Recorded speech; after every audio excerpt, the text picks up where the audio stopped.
Hə, köhnələr. 19-cu əsrin ortalarında Bakı şəhərində ciddi su problemi yanaşırdı. Yəni ki, suda çox böyük ehtiyac var idi. Daha dəqiq desəm, təmiz suda. Yəni bu problem elə bir nöqtəyə gəlib çatmışdı ki, şəhərdə skarlatina, tif, difteriya kimi xəstəliklər baş alıb aləmi gedirdi də. Yəni yoluxulananların sayı, hesabı yox idi. Hələ onda şəhər soveti başladı fikirləşməyə ki, biz necə eləyək ki, Bakı şəhərinə təmiz su götürək.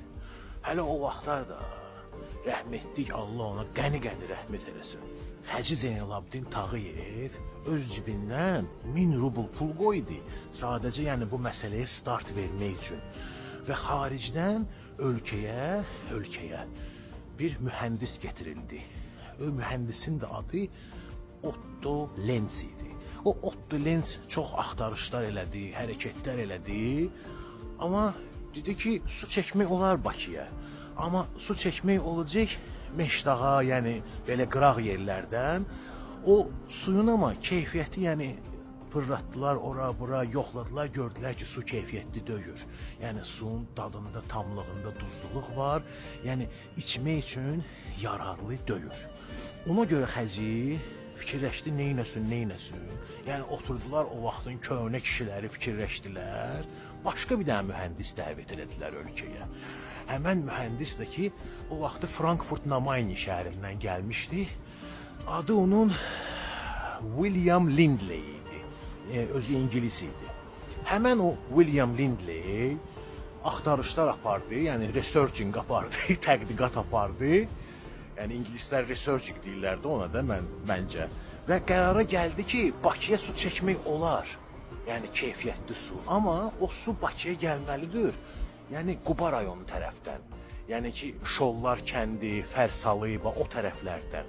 Artıq bu məsələyə onda start verildi. O zamanda ki, həmən bu proyektin qiyməti 182.000 rubla çıxmışdı. 182.000 rublun da 35.000 rublunu Əlimərdan bəy Topçubasov şəxsən öz cibindən vermişdi. Görürsünüz də o vaxt necə kişilər var idi də. O vaxtın kişiləri hətta öz cibindən verirdilər belə məsələləri ki, tək millətin işi yaxşı getsin. Dövlətin pulunu yeyib talamırdılar.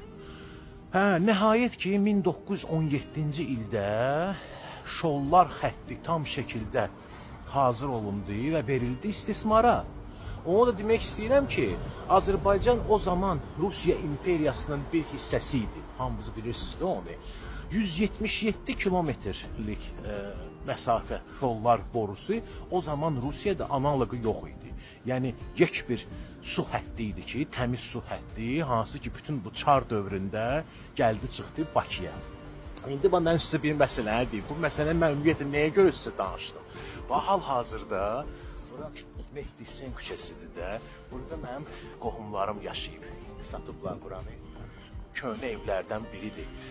Mənim nənəmin xalası qızı yaşayırdı burada, Zərifə xala. Bax, mənim yadımdadır, bunların evinə gələrdik o vaxtı.